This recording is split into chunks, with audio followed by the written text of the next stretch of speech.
वृषण की संरचना का अध्ययन हम कर चुके हैं। इसके बाद नरजनन तंत्र का सेकंड जो पार्ट होता है उसे हम अधिवृषण कहते हैं। फर्स्ट पार्ट था वृषण, उसके बारे में हम पढ़ चुके हैं। इसके बाद सेकंड पार्ट है अधिवृषण। अब अधिवृषण होता क्या है? एक पतली 6 मीटर लंबी कुंडलित और कौमाकार नलिका होती है, यानी पतली है, लगभग इसकी लंबाई 6 मीटर है, कुंडलित होगी, कौमे के आकार की है, नलिका होगी। सेकंड जो अधिवृषण है, जैसे अधिवृषण है तो अधिवृषण का बाहरी स्तर पेशीय स्तर होता है। ये वाला जो बाहर स्तर हमें दिखाई दे रहा है ये स्तर होगा पेशीय, मसल्स से या पेशियों से बना होगा। और आंतरिक स्तर स्तरित उपकला स्तर होता है। ये वाला जो स्तर है यह स्तरित उपकला स्तर होता है। यानी दो प्रकार के स्तर इसके अंदर पाए जा रहे हैं। पहला बाहर वाला स्तर इसका पेशीय स्तर है, अंदर वाला स्तर इसका स्तरित उपकला स्तर कहलाता है। 3 भागों के अंदर हम इसे विभाजित कर सकते हैं। 3 भाग कौन कौन से होते हैं? से ये स्ट्रक्चर वृषण। अब वृषण में जो भाग वृषण के ऊपर स्थित होगा और चौड़ा भाग होगा, जैसे अधिवृषण है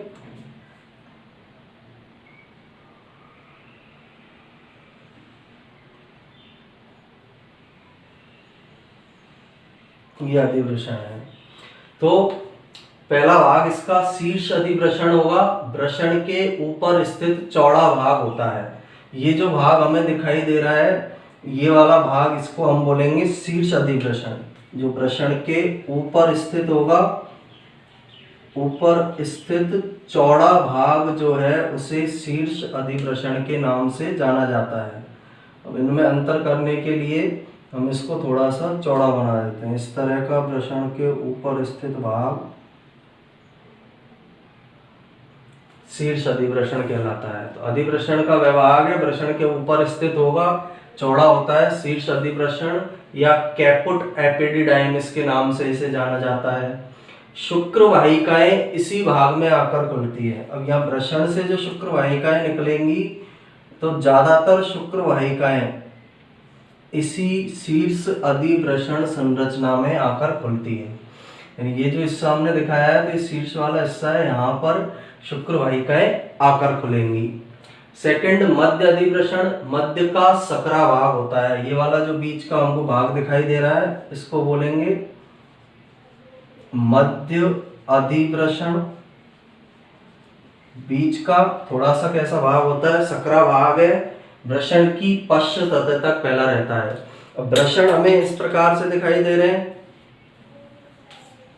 तो इस तरह से जो दिखाई दे रहे हैं उसके पीछे की सतह तक यह मध्य अधिवृषण या कॉर्पस एपिडिडायमिस स्थित होता है।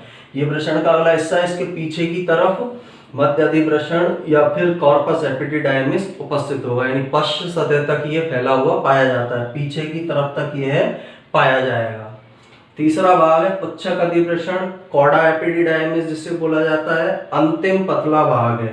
तो यह पुच्छक अधिवृषण है। ये वाला जो हिस्सा है पुच्छक अधिवृषण या कॉडा एपिडिडायमिस है। अंतिम पतला भाग है, वृषण के निचले हिस्से को ढकता है। वृषण का जो निचला हिस्सा है इसको ये ढकेगा और इसी जगह से शुक्र वाहक नलिका जुड़ी रहती है। यहीं से, इस स्थान से ही शुक्र वाहक जो नलिका है या शुक्र वाहिनी जो है वो जुड़ी रहेगी। ये शुक्र वाहक है, ये नीचे वाले स्थान से जुड़ी रहेगी जिसे हम पुच्छक अधिवृषण कहते हैं। तो ये सेकंड पार्ट है नरजनन तंत्र का, अधिवृषण। पतला 6 मीटर लंबा कुंडलित कौमे के आकार का, कौमाकार ये दिखाई देगा। बाहर वाला स्तर पेशीय होगा, अंदर वाला स्तरित उपकला होगा। 3 भागों में विभाजित होता है, शीर्ष अधिवृषण, मध्य अधिवृषण, पुच्छक अधिवृषण। Caput epididymis, corpus epididymis, cauda epididymis. वृषण के ऊपर स्थित चौड़ा भाग शीर्ष अधिवृषण कहलाता है और इसी भाग में यहाँ वृषण से निकलने वाली शुक्र वाहिकाएं आकर खुलती है। मध्य अधिवृषण, मध्य का सकरा भाग है, ये वाला बीच का सकरा भाग मध्य अधिवृषण कहलाता है। वृषण की पश्च सतह तक फैला है, ये वृषण है तो इसकी पश्च सतह तक ये फैला हुआ पाया जाता है। पुच्छक अधिवृषण अंतिम पतला भाग है, वृषण के निचले हिस्से को ढकता है, नीचे वाले हिस्से तक को ढकने का ये काम करता है और इससे शुक्रवाहक नलिका जुड़ी रहती है। जो शुक्रवाहक नलिका है या शुक्रवाहिनी जो है वो इसी पुच्छक अधिवृषण से जुड़ी हुई पाई जाती है। इसका भी आप स्क्रीनशॉट ले सकते हैं।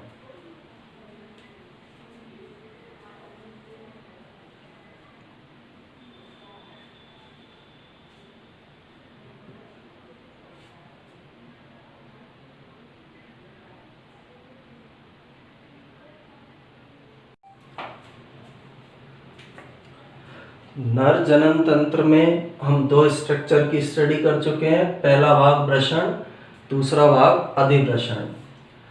अब हम तीसरी स्ट्रक्चर इसकी, जिसे शुक्र वाहक भी कहते हैं, शुक्र वाहिनी भी कहते हैं, या बासा डेफरेंस भी जिसे कहा जाता है, उसकी स्टडी करेंगे। इसमें सबसे पहले तो इस जो शुक्र वाहक है, यहाँ से जो निकली है शुक्र वाहक की या शुक्र वाहिनी की लंबाई 45 सेंटीमीटर होती है। यानी यहाँ से लेकर यहाँ तक की जो लंबाई है यह 45 सेंटीमीटर होगी। तो शुक्र वाहिनी की या शुक्र वाहक की लंबाई 45 सेंटीमीटर होती है। इसका आंतरिक स्तर, जैसे नलिका है, बाहरी स्तर, आंतरिक स्तर। आंतरिक स्तर कूट स्तरित स्तंभी उपकला से बना होता है। यह स्तर कूट स्तरित स्तंभी उपकला से बना होता है। तो इसका मतलब यह है स्तंभाकार कोशिकाएं मिलेंगी इसमें, और इसके ऊपर आभासी स्तर पाए जाते हैं। यानी पूरी तरह से स्तरों का निर्माण नहीं होगा, लेकिन वो लगते स्तर जैसे हैं, इसलिए इसको कूट स्तरित स्तंभी उपकला बोला है। और इस कूट स्तरित स्तंभी उपकला का फायदा ये होता है कि जो स्तरों का निर्माण हो रहा है, परतें जो दिखाई दे रही है, जो पूरी तरह परतें नहीं बनी है लेकिन जो आधी अधूरी परतें हैं, वो शुक्राणुओं के गमन में सहायता करती है। इसके अंदर जो है शुक्र वाहिनी है, इसके अंदर शुक्र वाहिनी की कोशिकाओं के द्वारा तरल पदार्थ स्रावित किया जाता है।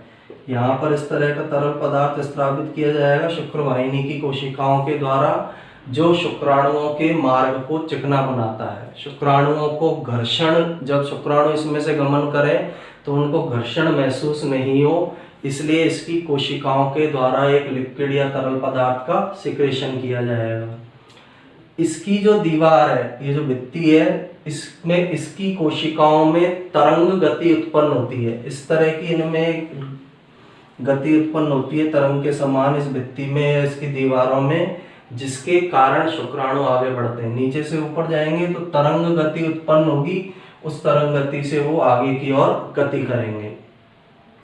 यह पुच्छक अधिवृषण से प्रारंभ होती है। अभी हमने पढ़ा था पुच्छक अधिवृषण से स्टार्ट होगी, तो पुच्छक अधिवृषण यहाँ से प्रारंभ होती है, आगे वंक्षण नाल से होते हुए, वंक्षण नाल के अंदर से होकर उदर गुहा में जाती है, और उदर गुहा में मूत्राशय के पश्च तल पर, ये मूत्राशय है तो इसके पीछे की तरफ, मूत्राशय स्ट्रक्चर इसके पीछे की तरफ ये उदर गुहा में जाकर एक फूला हुआ भाग बनाती है।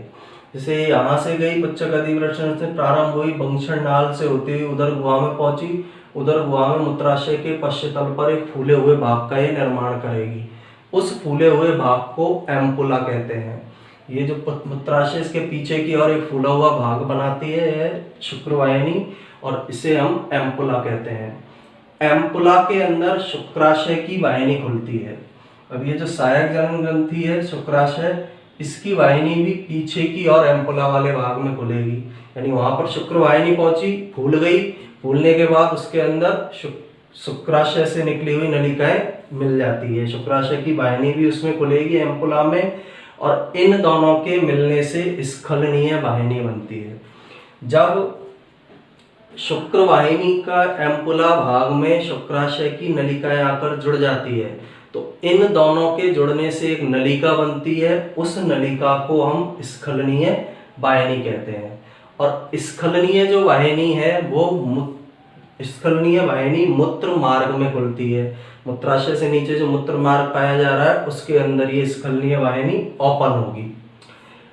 तो ये स्ट्रक्चर है इसकी, एक बार इसको फिर से रिवाइज करते हैं हम। 45 सेंटीमीटर लंबी नलिका है, लंबाई इसकी लगभग कितनी है, 45 सेंटीमीटर।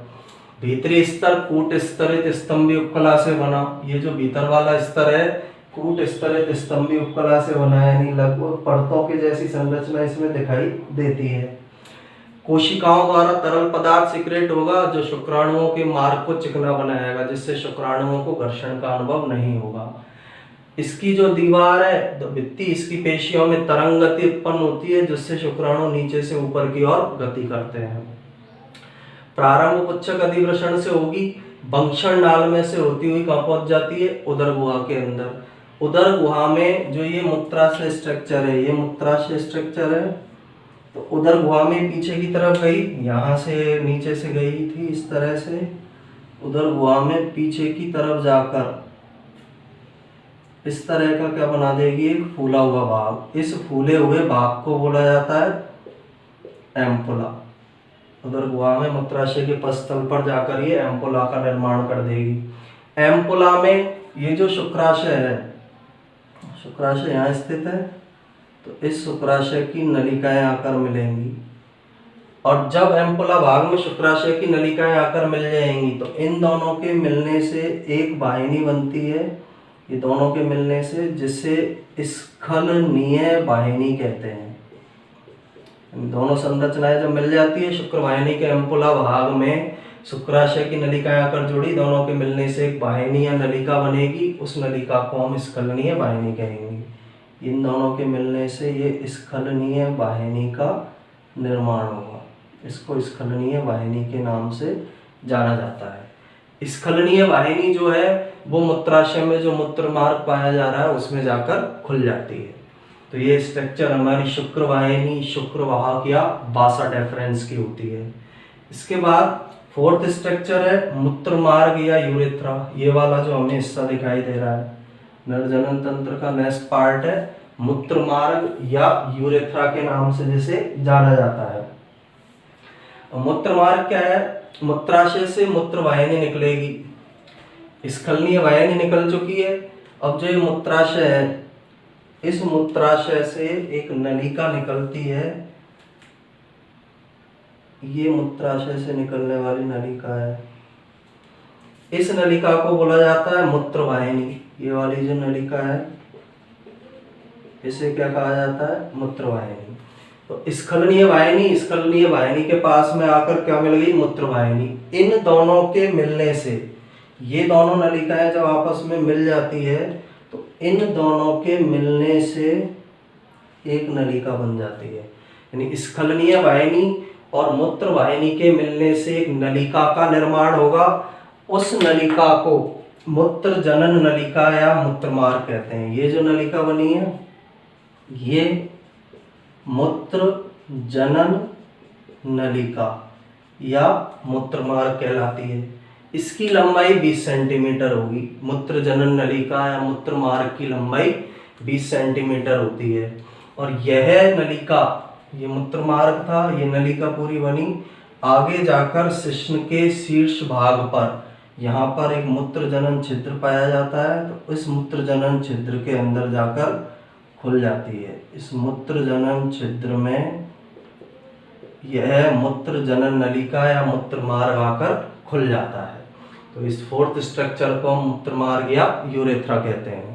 यानी मूत्र मार्ग क्या है, ऊपर शुक्र वाहिनी के एम्पुला भाग में शुक्राशय से निकली हुई नलिका मिली, तो दोनों ने मिलकर स्खलनीय वाहिनी बना ली। स्खलनीय वाहिनी और मूत्राशय से निकलने वाली मूत्र वाहिनी दोनों जब आपस में मिलती है तो मूत्र मार्ग या मूत्र जनन नलिका का निर्माण होगा। और 20 सेंटीमीटर इसकी लंबाई होती है। शिश्न के शीर्ष भाग पर मूत्र जनन छिद्र के द्वारा ये बाहर की ओर ओपन हो जाती है, जिससे कि इसके द्वारा मूत्र का और सीमेन का दोनों का उत्सर्जन किया जा सके, दोनों को बाहर एक्सक्रीट किया जा सके, निकाला जा सके। तो 4 भाग हुए हैं हमारे नरजनन तंत्र के अंदर। पहला था वृषण, दूसरा अधिवृषण, तीसरा शुक्रवाहक, चौथे भाग को मूत्र मार्ग बोलेंगे। शुक्रवाग बिल्कुल सिंपल है, पुच्छक अधिवृषण से शुरू हुआ, भंक्षण नाल से होकर उधर गुहा में पहुंचा, मूत्राशय के पश्च तल पे जाके फूल गई ये नलिका, फूलकर एम्पोला बना, एम्पोला में इन शुक्राशय से नलिका जाकर जुड़ी, तो शुक्रवाहिनी के एम्पोला भाग और इन नलिकाओं शुक्राशय से निकली नलिकाओं के जुड़ने से स्खलनीय वाहिनी बनी। स्खलनीय वाहिनी बनी, स्खलनीय वाहिनी मूत्र मार्ग मूत्राशय से निकलने वाली मूत्र वाहिनी से मिलती है। दोनों के मिलने से जो भाग बनेगा उसे मूत्र मार्ग या मूत्रजनन नलिका कहेंगे। यानी यहाँ पर इसके पश्च तल पर ये दोनों नलिकाएं मिल जाती है, स्खलनीय वाहिनी और मूत्र वाहिनी, जिससे मूत्र मार्ग या यूरेथ्रा का निर्माण हो जाएगा। और यह मूत्र मार्ग नीचे शिशन में मूत्रजनन छिद्र के द्वारा बाहर शिशन के शीर्ष भाग पर यह खुलता है और इसी में से मूत्र का और सीमेन का निष्कासन किया जाता है। अर्थात यह एक उभयनिष्ठ मार्ग होता है। नर में मूत्र का भी निष्कासन इसी मार्ग से होगा और सीमेन या वीर्य का निष्कासन भी इसी मार्ग से किया जाता है। तो इसके भी नोट्स बनाने के लिए आप इसका स्क्रीनशॉट ले सकते हैं।